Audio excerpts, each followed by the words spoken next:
No? All right. Someone take the initiative. Indra? Which prayer which starts? Start the prayer. Somebody. Is it Hastomar Guru Brahma? Anything, whatever shlokas you know, Megha, you can tell. Okay?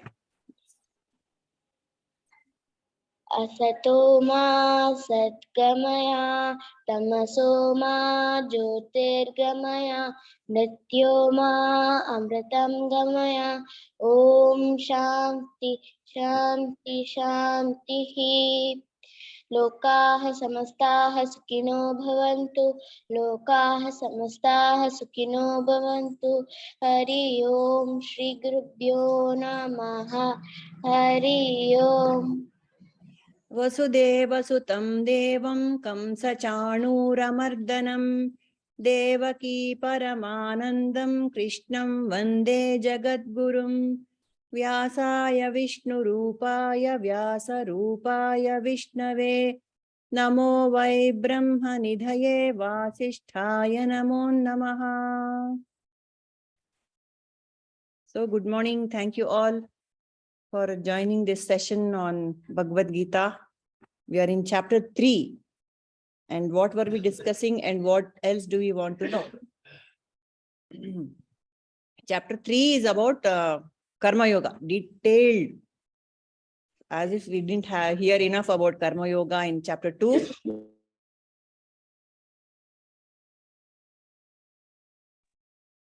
So, yes, we have a lot of things. Krishna has a lot more things to say about Karma Yoga. And so, the question we were left with the last class was, why do the enlightened engage in Karma Yoga? Enlightened people also do a lot of karma, no? See, if you have no desires, why should I act? If I have no expectations from the world, why should I do anything? No, Megha, what is the answer?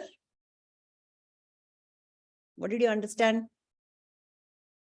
I understand that we actually should do our karmas and go on doing it until Yes, go on doing it. Correct. There is no stopping doing any karma.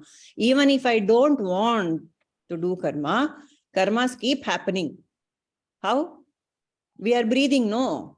The hair is growing, no. Am I doing anything about it? No. It will happen. So one can never say, I will stop doing karma. No.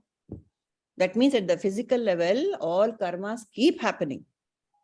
Isn't it? Because the body, mind and buddhi is an instrument. So the fan will keep rotating as long as the electricity is flowing and the switch is on. Right? But then, what's the difference between me doing karma and Jivan Mukta doing karma? There's some difference. Please, everybody pitch in with the answers.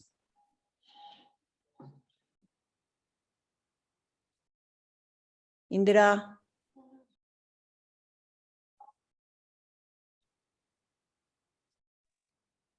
Hari Om. Hari Om, Hari Om. The difference between my action and the actions of an enlightened one. Enlightened one action will be for the in attitude of service. Yes. It will not be attached to the results. Correct. A normal person doing will be attached to the results, expectations. Correct. Correct. So that's a much more superior kind of action when I'm not attached to the results. And it's only for Loka Kalyana. Right?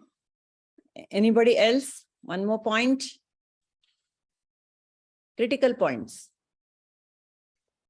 Why do the enlightened act? For what purpose? Yes, they are acting for Loka Kalyana. One more point. Anyone?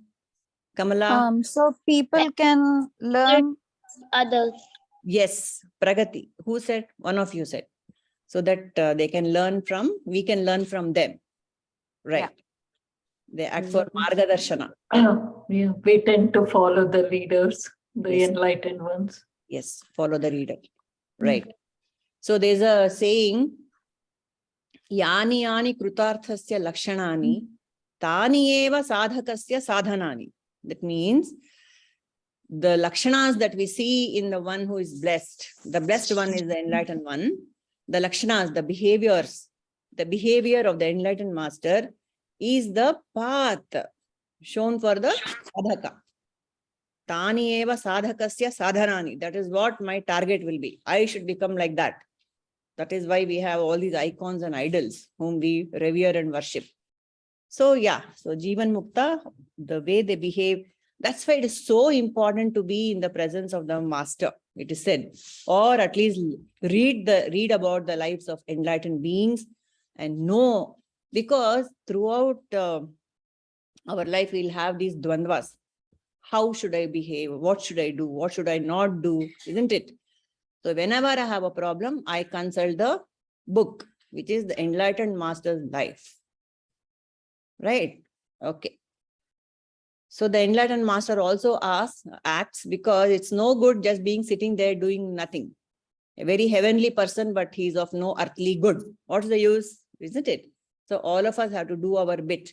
It's called runa. Runa. Once the Atma has taken birth with a body, mind, and intellect, it's taken the instrument and come down. There's a runa to be, see, one comes down only for a runa, right? Even an avatara, Krishna, Rama, Buddha, whoever it is, why do they take a body and come down? There is something to be given to the world. That is why they come down, isn't it? So that to fulfill that purpose of life, one keeps on acting at the level of the body and mind and intellect. One should act. But we know now that we are all Vedantins, we know what should be the attitude behind that work. Complete detachment and as a witness, without attachment. It is just the BMI which is acting, doing, saying, enjoying, whatever it is. But I'm the witness, the Atma who is untouched, asanga. I have no vikara in me. So that is my real nature. With that attitude, everything will be fine. And there's one more interesting saying about the Jivan Mukta who acts, the difference between them and me, whatever. So one who works less than expected, like one who engages in the world lesser than expected, or if you're an employee and you're working, if your output is lesser than what the employer expects, then one is regarded as a slave. It's not to be like, it's not a derogatory term, just to show the attitude of a person who doesn't work to his capacity. It is not appreciated, neither by the employer nor by myself. I always feel, I should have done it. I could have done better. That attitude is always there, isn't it? So one who works less than expected is more or less like a slave who is just so uninterested, feels oppressed, feels obligated to do something and then does. That's a slave mentality. And then one who works as per expectations is an honest, good person, good guy. More or less, I think most of us would fall into that category. I would, I think. And then one who does more than expected, he works in freedom, it is said. More than expected, out of joy. You just do out of joy because you love to do things. You're eager to do things. That kind of, bubbling with enthusiasm and energy, that person works in freedom because there is no expectation. Nobody has asked you to do extra. You're doing it for your own joy, for your own self, for your own satisfaction. So that is the working in freedom is the Shreshtaha, the enlightened persons, they work like that. Always. For example, our own Prabhuji, because he's the closest, the enlightened person that I have come across, always bubbling with ideas, always thinking of what next can I do for Loka Kalyan? What next can I do for the children, leaders? What next can I do for my students, the Vedantins? Every day something new is being launched, bubbling with it. We have so much difficulty catching up with him, So it's like that, acting out of freedom. And there is absolutely no gain, monetary gain at all. And there is no fame, very low profile. Prabhuji. Doesn't expect anything, not a single paisa is being taken for his work. So they are Shreshtaha. That is how, that attitude, if we can, take it into our life, even to some little degree, so beautiful. Life will become more meaningful and the stress will drop away. Okay. Next, what do? We go to the next sloka. Anybody wants to add anything to this? Or shall we go to the next? Yes, Megha. I have a story related to the same. Super. Come, share. It's not related, but it's related to chapter 3. ठीक है. Come on, let's hear it. Tulsidas. Sorry. Tulsidas. Childhood was filled with struggles. His mother passed away soon after his birth, and his father considered him inauspicious. Gave him away to a beggar named Parvati. When he was 7 years old, Parvati too passed away. Considering him inauspicious, everyone would drive him away from a distance. So he left his village and walked away all the way to Chitrakoot. He started begging alms, singing the poems of Surdas and Kabirdas, which he had learned from the beggar Parvati. However, he was fortunate to be married to Ratnavati. Both were happy and loved each other. Once, when his wife goes to visit her parents for a night, Tulsidas, unable to bear the separation, reaches his wife's parents' home and the same night. Trusted by this, Ratnavati powerfully tells him if he had such love for his Lord Rama, he would have attained him by now.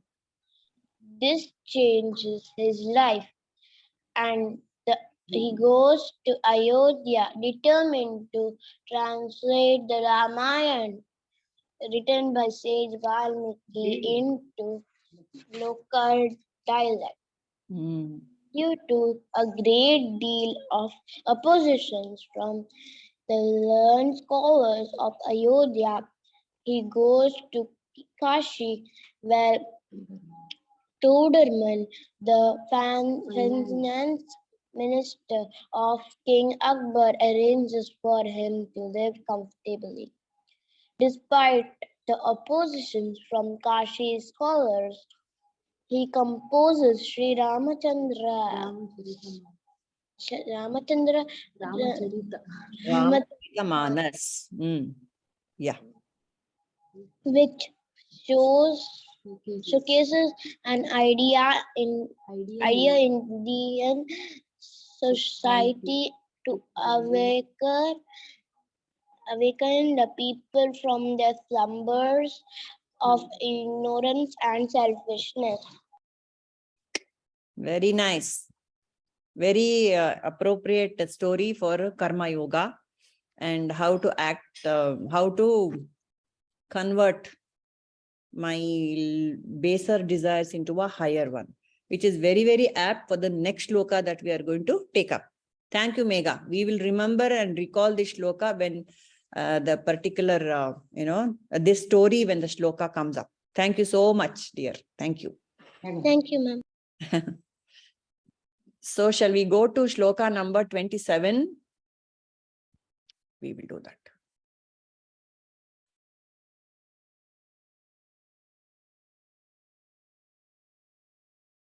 And we can all chant one by one. This is shloka, chapter 3, shloka 27. Prakrute kriyamaanani gunaih karmani sarvashaha ahankara vimudhatma kartahamiti manyate. Can you chant? What of us? Yeah. Yes. Prakrute kriyamanani gunai karmani sarvasah ahankara vimudhatma kartahamiti manyate. Yes. प्रकृते क्रियमाणानि गुणैः कर्माणि सर्वशः अहङ्कारविमूढात्मा कर्ताहमिति मन्यते प्रकृतेः क्रियमाणानि गुणैः कर्माणि सर्वशः अहङ्कारविमूढात्मा कर्ताहमिति मन्यते. Okay. प्रकृते क्रियमाणानि गुणैः कर्माणि सर्वशः अहङ्कारविमूढात्मा कर्ताहमिति मन्यते. Very good. प्रकृते क्रियमाणानि गुणैकर्माणि सर्वशः अहङ्कारमूढात्मा कर्ताहमिति मन्यते. Yes. प्रकृते क्रियमाणानि गुणैः कर्माणि सर्वशः अहङ्कारविमूढात्मा कर्ताहमिति मन्यते. Yes. Are we done, Shweta?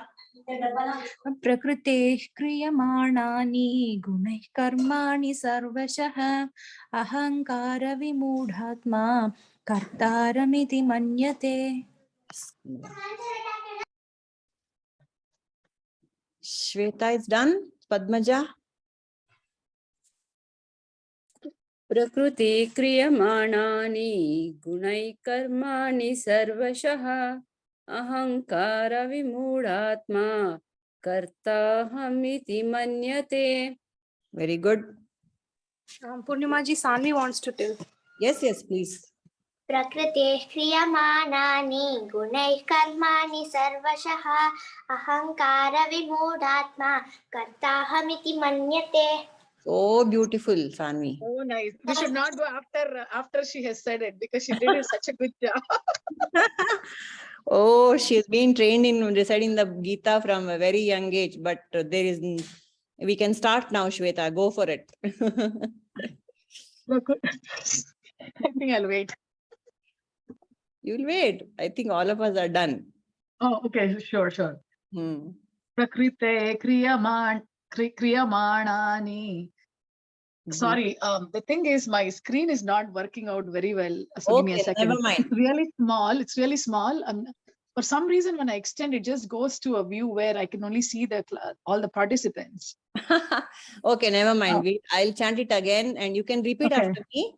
Okay. Prakrite kriyamanani Prakrite kriyamanani gunaih karmani sarvashaha gunais karmani sarvashaha ahankara vimudhatma ahankara vimudhatma kartaham iti manyate. Kartaham iti manyate. Thank you. So, yes. So the meaning is very, very simple and apparent. All the activities are carried out by Prakriti, the three modes of material nature. Prakrutehe kriyamanani gunaihi. The three gunas are three modes of nature. We know what that is. We'll come to that. Sarvashaha, all karmani. Sarvashaha karmani prakrute kriyamanani. Okay. Everything is done by Prakriti. But in ignorance, ahankara vimudhatma. Vimudha is the one whose viveka is clouded. By what? By ahankara. In ignorance, kartaham iti manyate. The soul, the atma, vimudha atma, the soul which is clouded by ignorance, is deluded and karta, aham karta iti manyate. I feel that I am doing it. Simple. That is the problem with all the karma phalas that we get. That is the only thing this shloka is saying. Lot more is being said there, but this is the purport of the shloka. So, yes, please share whatever you want to share about this shloka. Then we will see where we can go with it. Anything you want to say? Let it not be one dialogue from my side. Please. Yes, Padmaja. All the natural phenomena of the world are performed by Prakriti or Mother Nature. So the actions of our body, can be digestion, circulation, speaking, walking, whatever we think, everything. Yeah. All, both these categories of works are performed by body, mind, senses mechanism, which is from Prakriti or the material energy. Yeah. This again consists of 3 gunas, sattva, rajas, and tamas. Right. As the waves are not separated from the ocean, but they are part of it. Similarly, the body is part of the Mother Nature. Correct. From which it is created. So hence, material energy is the doer of everything. But however, in the grip of unforgiving ego, the soul falsely identifies itself with the body. Therefore, it remains under the illusion of doership. That I am the doer. For example, if you take, there are 2 trains standing on the platform and you are one of the train you are seeing and you're fixing your gaze on the other one. And if the second train moves, it seems as if the first one is moving. Yes. Similarly, immobile soul identifies itself with the mobility of Prakriti. Yes. Thus, it perceives itself as a doer of action.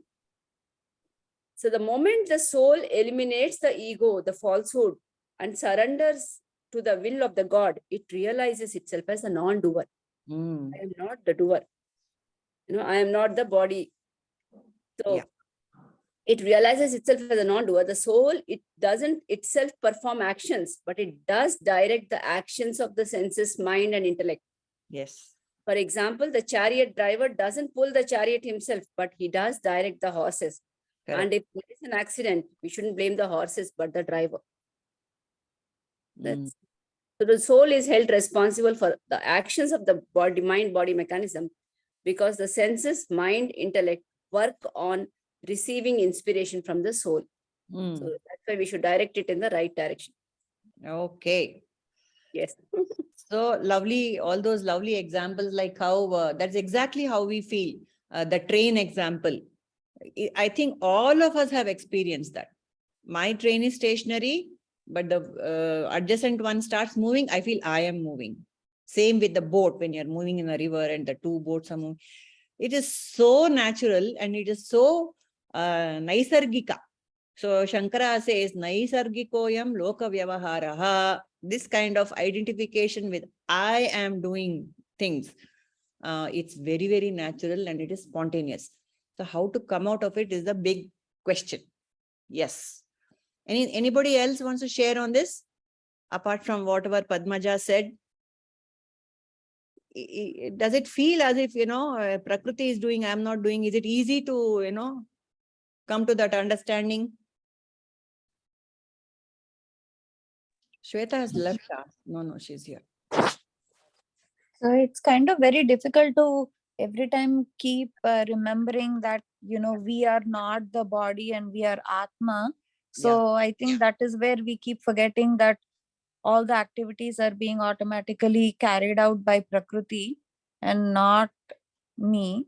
So that non-doership attitude should be existing throughout like every action. So then we can remember the meaning of this sloka, but I think it's not easy. Uphill task. Yeah, right. Okay. I agree. I think at the end of the day, every sloka, the more and more Purnaji I'm in your class, bottom line is being egoless is what the whole lesson is. The big underlined in caps is what being egoless, right? Like nothing is us. Everything we do it for nimitta matra. It's already done. We just have to do our duty, right? That's what I think it boils down to. Correct. In the same way here, we have, I think it's about training the soul. It's nice when I'm in this class, I remember a lot of stuff. And I feel this sense of calmness in the class. The minute I go out, it's so easy to forget. So I have notes where I work actually about some of these shlokas. I put it by my work desk actually, just to remind me. Yes, fantastic. To be grounded in life. So it's a small step every day, I think, but end of it is. No, it's a huge step. It's a huge step, not at all small. No, small steps every day. The first step is the hardest, and then it's all easy. Right. Yesterday I was in the bus stop and I was remembering you, Purnima, saying Drishta Nashta Swabhava. So this is something that's so beautiful. No, that is Padmaja. Yeah. Drishta Nashta Swabhavaha. This You is part see of me now. something, it's part of me. So there is no distance. Yeah. Yeah. So I think at the end of the day, it's pretty much, soul is there. It belongs to God. You're not doing anything. There's a lot of stuff which is happening around you and you need to let go. Bottom line. All that stress that comes in your shoulder, let it go. Things will work out. The soul is there, Allah. It is not somewhere. It's here. Right. Me, I am it. I am that. That is the whole Advaita. See, this is the unabashedly Advaita class. Okay. There are many commentaries on the Gita. Like we have Ramanujacharya who has done a Visishtadvaita narration of it, and the Madhvacharya who has given a Dvaita point of it.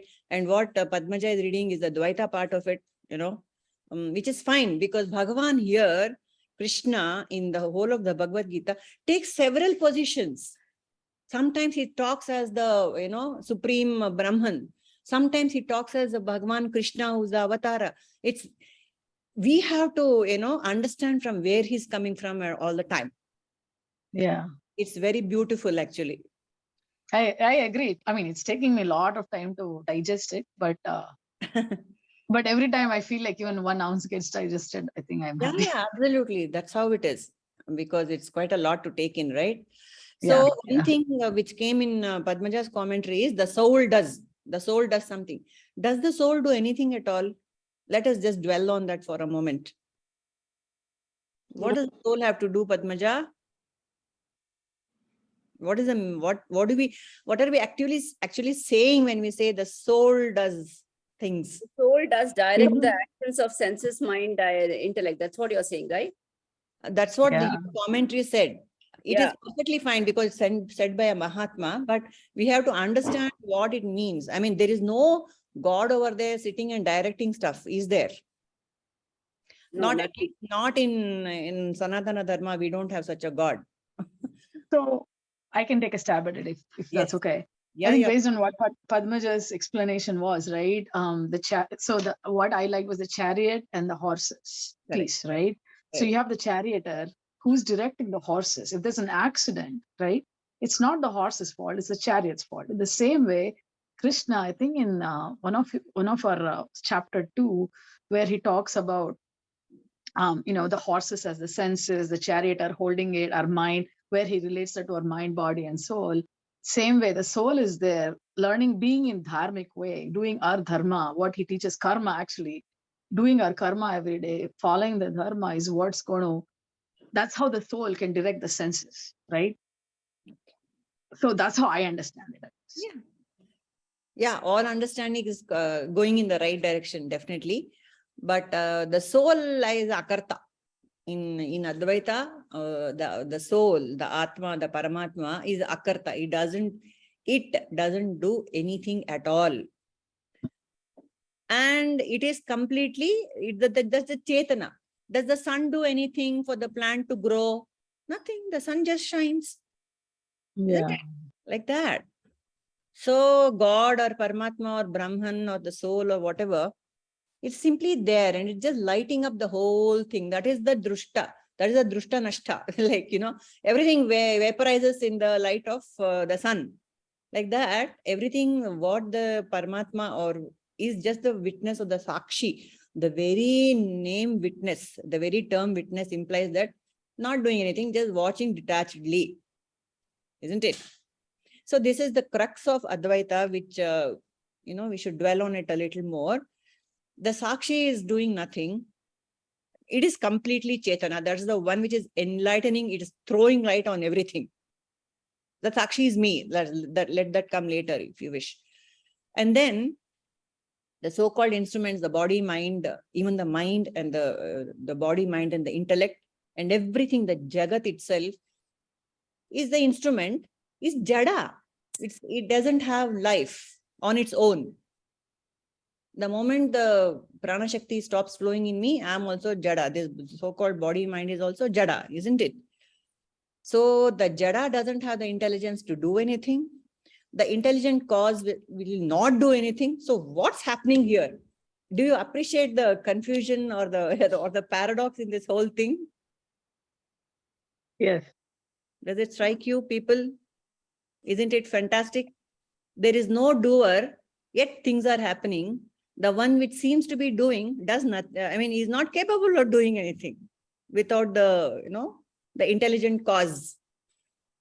So this is the conundrum which we have to crack. And this middle something which appears to be doing and everything, that is called as mithya by Shankara. That is where this mithya comes in. That's the error. Mithya is that error that is happening here is God is doing, I am doing. In between, there is something which is happening which we are not able to put our, grasp that whole thing. That is what is happening here. Okay. So there is this entity called the Chidabhasa. Vedanta class goers will know this term called Chidabhasa, right? What is Chidabhasa? Most of us have done this Vedanta. So what is this Chidabhasa? Can somebody please share 1 or 2 lines about it? What is Chidabhasa? Did you say Chitabhasa? Chitta? Chit Abhasa. Chidabhasa. Chitabhasa. Abhasa means reflection. Chit means consciousness. Chidabhasa means a reflection of consciousness. Okay.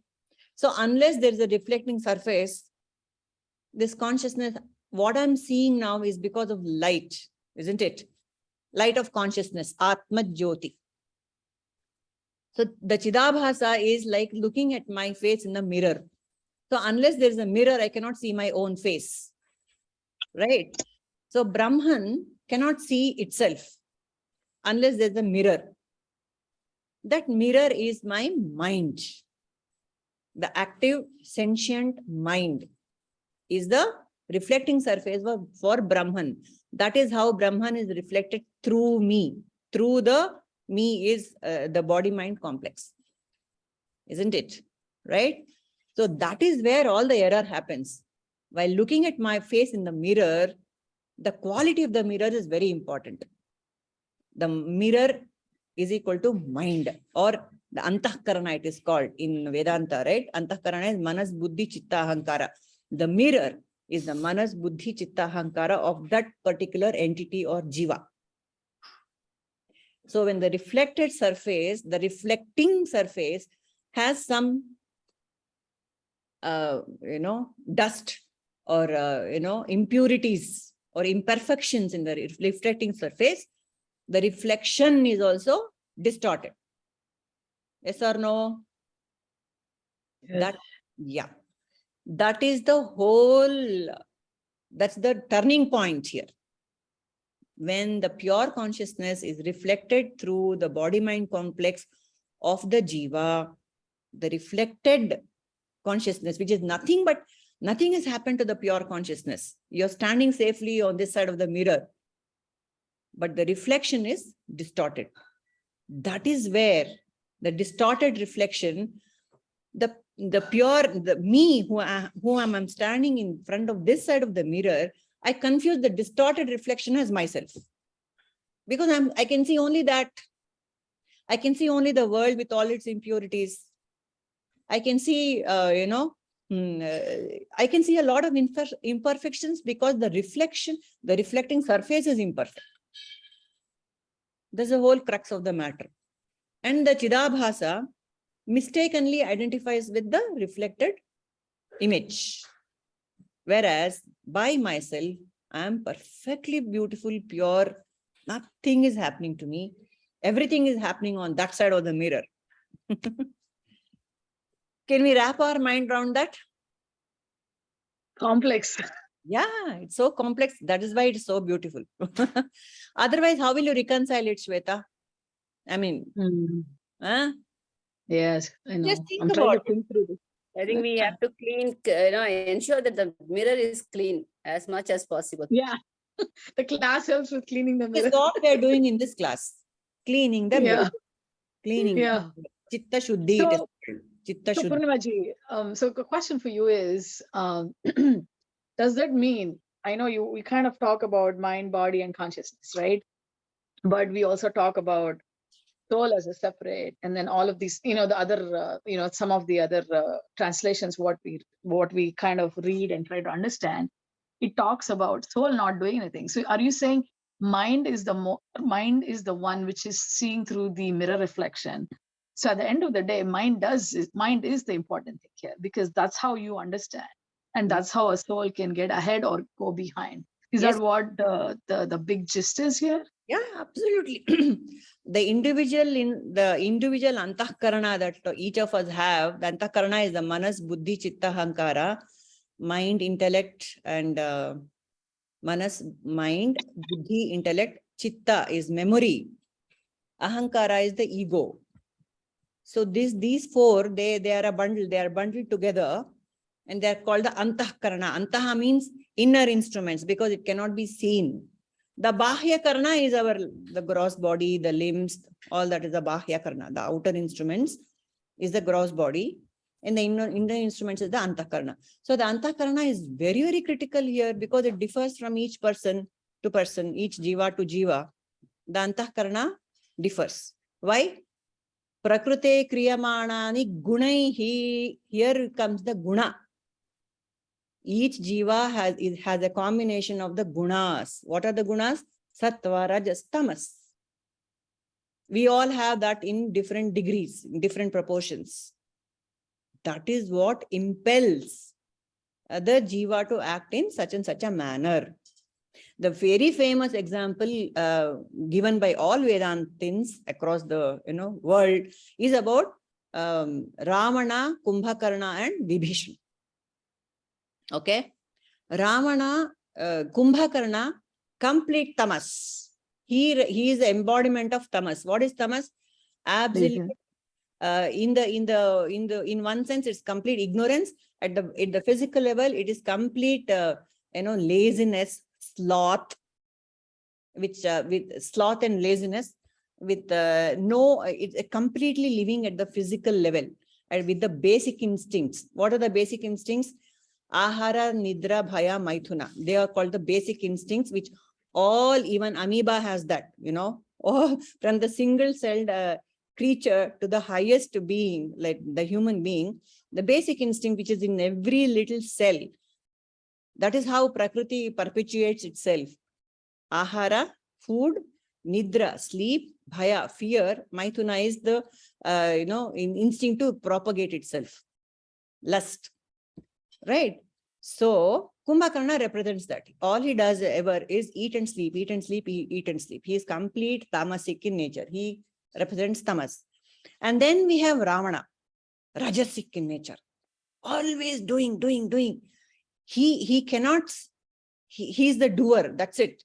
He's from Nakashika Agrat, from the top of the hair to down to the toenails. He is all action. He's rajasic. And that rajas is so much in his cellular memory that even his bhakti is rajasic.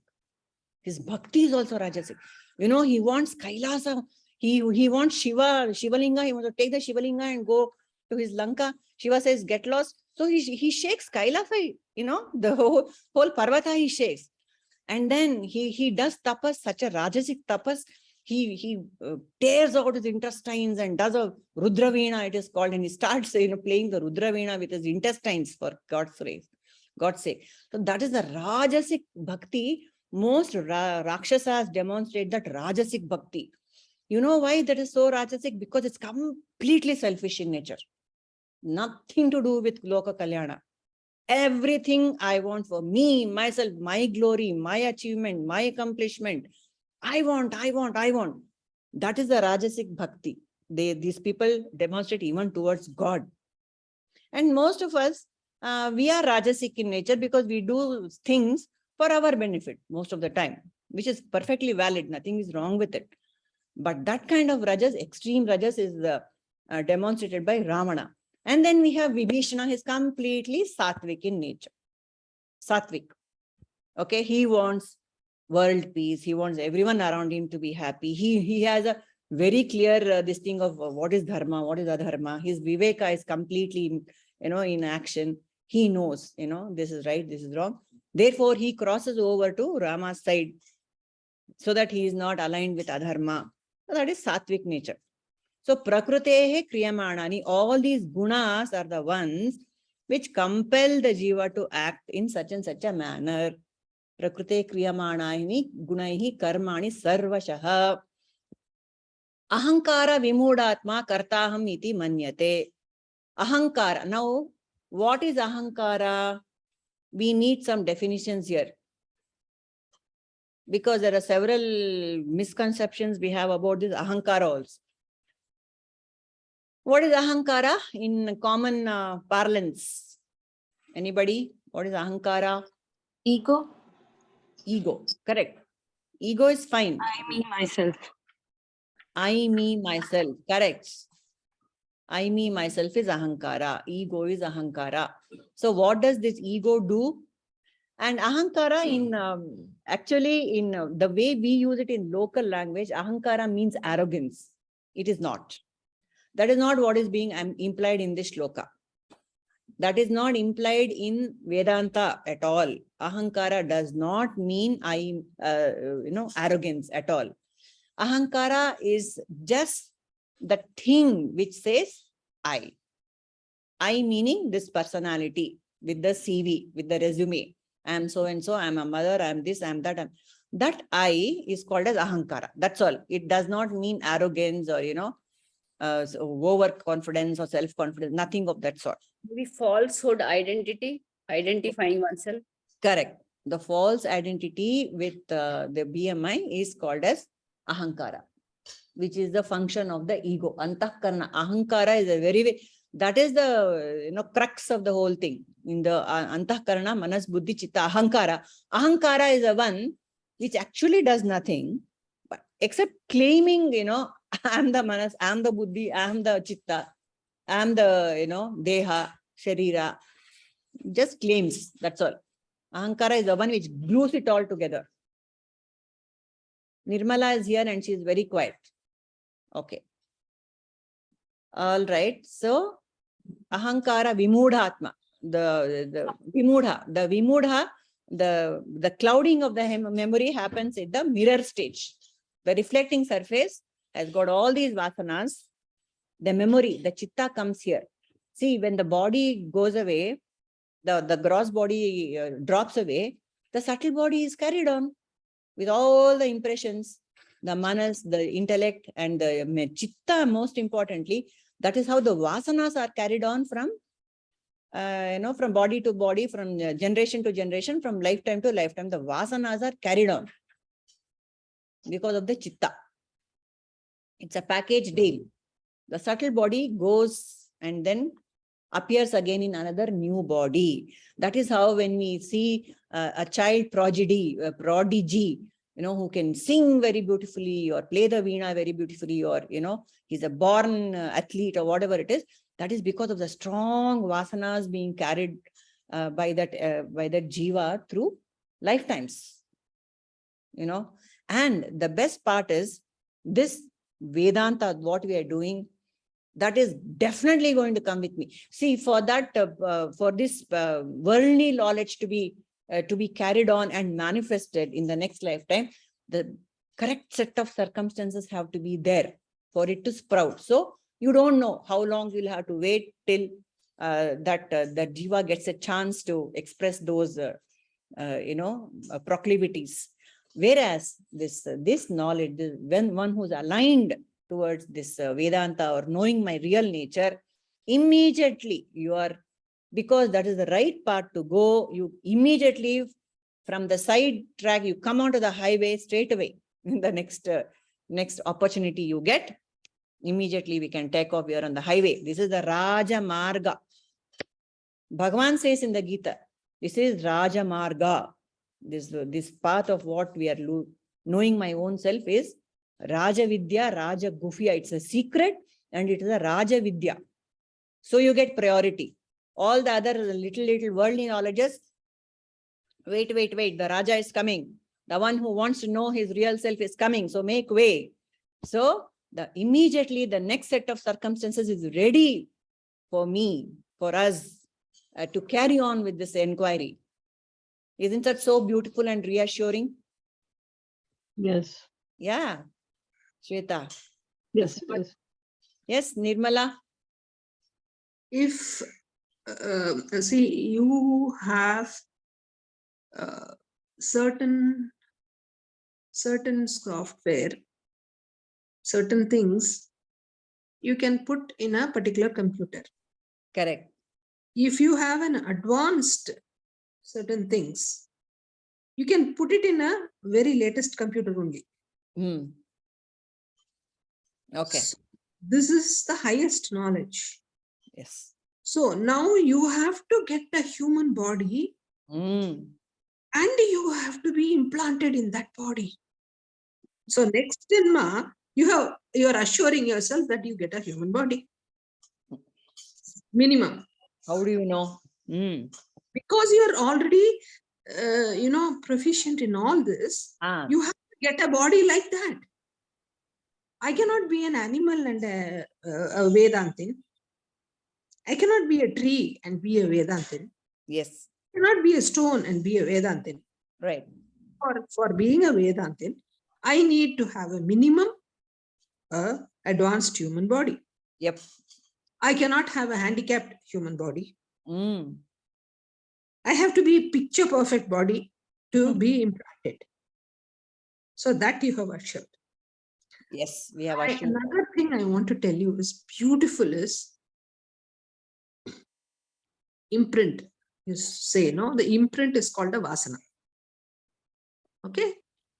Vasana, when you go on doing it, I have got this vasana from my last janma, and in this janma, I continue to do it, it becomes samskara. Right. Yes. Once it becomes samskara, what happens? I have that sort of a desire. Because I have that sort of a desire and thought, my actions will be like that. Yes. Because my actions are like that, there will be karma phala. Yes. Either positive or negative. But again, I have put a tick mark in the imprint. For the next future imprint is ready. Hello? Future? Yeah, we can hear you. For my birth is ready. So this is how life goes on. Yes. One more thing I want to tell you is a beautiful example of your, Avarana and Vikshepa. The full moon, shining. Beautifully it is shining above. But so sorry, there is a beautiful lake, but it is full of moss. So there is no image. But then there is another lake. The image is not okay. Broken it is.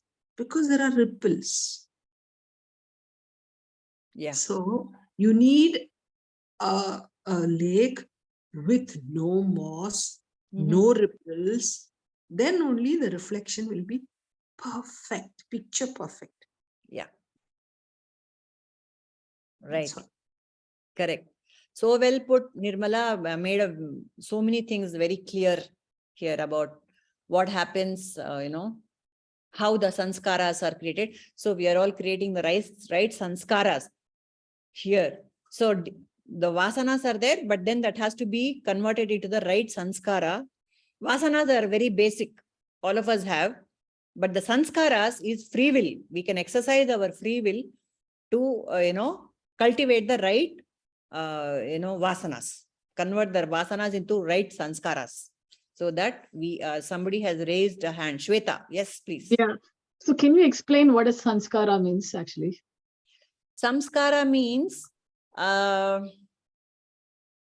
this again, it's a vasana only, the proclivity, but vasana is a name given to these basic instincts, like we said, no, nidra, ahara, bhaya, maithuna.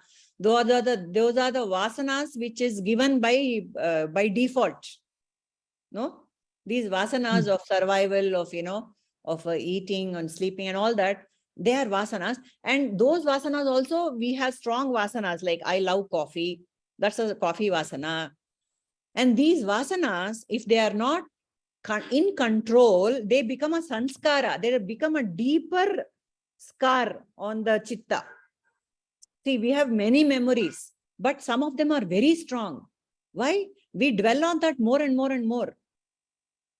No, that is why we have a childhood trauma. Some people cannot get rid of it because why? It is such a deep sanskara in me. Like that. Something which affects. I want to tell you a story. Yeah, please. There is a psychiatrist who does regression. And he finds that a child comes and it has severe fear of water. And he puts her into regression. Believe it or not, the fear started from, it leads him back to when he starts questioning her in hypnosis. He goes back to Mohenjo-daro times, where she falls down into water and she dies. Chokes to death. That has left a imprint. Deep samskara. And which has come till now. Yes. That is a vast. Still, it has such a bad imprint. Yes. That till today she is having the problem. That's so many times later. So many lives later. Times later. Correct. Yeah. And the samskara is when you, I like coffee. But then, I continue to like it more to the extent that I have minimum 3 to 4 coffees per day. Then I 4 is allowed. Oh, Nirmala, 3 to 4 is allowed, Baba. We all have 3 to 4 cups. I'm just joking. All right. Purnimaji, your cup size matters. Cup sizes here are so huge. It's 8 ounces to 12 ounces. The American size is huge. It's a mug. It's not a... Yeah. Yes, Sneha. Sneha has raised her hand. Yeah, carry on. Yeah, yes, sorry, I was unable to unmute immediately. Never mind. So Nirmala, ma'am, this story, it reminds me of this book called Many Mansions, which my father-in-law first mentioned many years ago, but I didn't care to read. But during a major setback in my family, Purnima asked me to read this book. And this book was the one that innately introduced me to the karma theory. Correct. One of the most powerful examples that I do remember, in this book, there are many, many, many, many examples, but one of them that was so powerful and appealing to me was that there's this person who has a congenital stomach problem, right? So, and Edgar Casey, right? Purnima, that's the doctor, right? Edgar Casey, or he's the author? He's the medium. Yeah. So through hypnosis, he finds out that this patient who's come in used to be a glutton in his, many, many lives before. Yes. And being a glutton, he abused his stomach so much that the stomach is now reacting. He's facing all the karma. So this, it's also so powerful that I'm not the body. It's so clear here. The body is something else. True. Correct. Yeah. There are many examples. This is one of the very, very powerful books. I still don't have the courage to read it fully. Yeah. And one more example while we are at Edgar Casey, like Sneha said, my uncle introduced the book to me when I had a crisis in life. And then again, Sneha read it when there was a crisis, it was, so that this book is amazing. Like she said, it introduced us to the karma theory. And one more example that I can recall is about a model whose hand is used for nail polish. That model, see, this Edgar Casey is a medium. He goes into a trance and he can read the Akashic records of people who come to him with problems. He's a divine doctor, He not only gives the patients, he not only suggests immediate remedies like, what you can take in, like what we take allopathy. He also goes behind the problem and tells them why you have the problem in the first place. Like she said, why you have this gut problem? Because you had abused your stomach several lifetimes ago. You have a gastroenteritis problem in this lifetime. It's so fantastic and it's so scary also. Everything is a vasana in the body, man. The body I'm born with is full of vasanas only. And the most deep-rooted vasanas are sanskaras, which you cannot get rid of so easily. So this model who is modeling for nail polish, she had come to Edgar Casey for a reading. It's called a reading. It's a very, very Western concept, where all these mediums are there and they tell you and they connect you with the other side and tell you all about you. And so this lady, she was apparently a toilet cleaner in some previous life. She used to scrub toilets, public toilets, or maybe the toilets of, she was a slave who used to do all the cleaning. And she did it with such a seva manobhava, with not an iota of disgust or, or this thing in her mind, that her hands were so beautiful in this lifetime. And they were revered and they were idealized and they were beautified, in photographs by the nail polish and all that. Can you, I mean, this is, isn't it mind blowing just to think of this, ma? Amazing, mind blowing, right? Very nice. Very nice. See?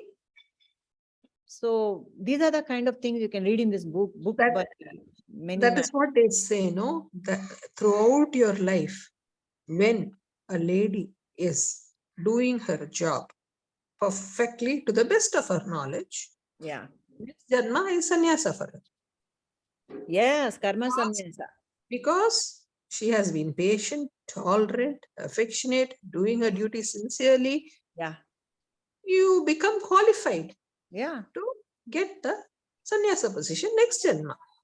That is why I see in our class, all ladies only. One Rahul, he joined, but he has not turned up. So we don't know what I thought one Krishna was coming among Gopikas. So all Radhas, let us enjoy. Gopis, let us enjoy the call of the flute. Okay. So that was beautiful. Anything more we want to share on this? Let us do it in the next class. Yeah.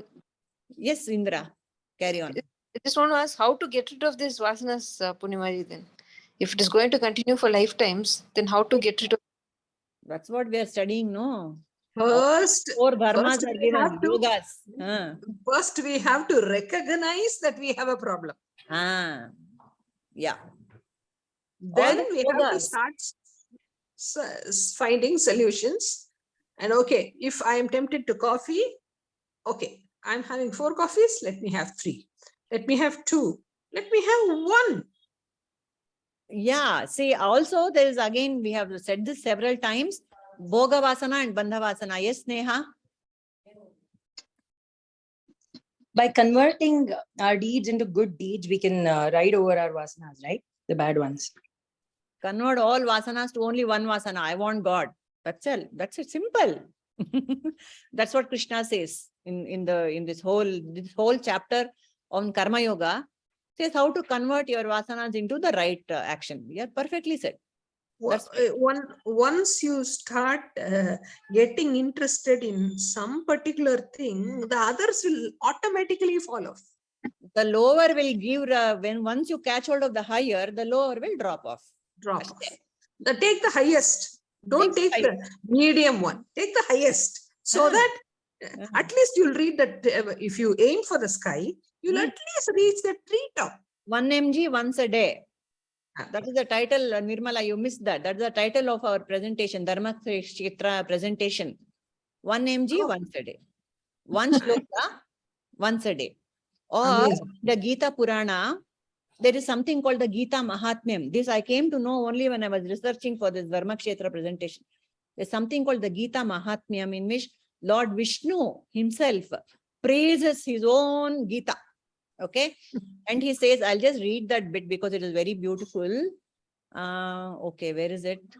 I don't know if I can get hold of it. He says, the Gita, they're converted into 6 plus 6 plus 6, right? So he says, the first 2 chapters are my head. The next 5 chapters are my torso. The next so-and-so chapters are my legs. That means the whole of the Gita is the Swarupa of the Lord himself. That's what he says in the Gita Mahatmyam. The Lord himself is saying, the Gita is me. Actually, we are discussing Vishnu over here. We are discussing Krishna over here, right? The Gita, I am not different from my teaching.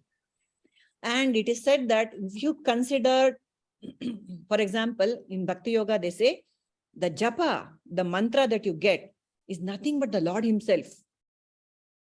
And if you think that the mantra is different from the Lord, it's the Shabda Aparadha. It is said in Japa Yoga. When you're doing your japa, your mantra, it means you're with God himself or herself. Do not consider that I'm just saying the words and God is elsewhere. No, it is an aparadha to think that separation should not be there. This is God. So Bhagavad Gita is God. And so Vishnu says in the Gita Mahatmya, so this is my whole body. The Bhagavad Gita is my entire body.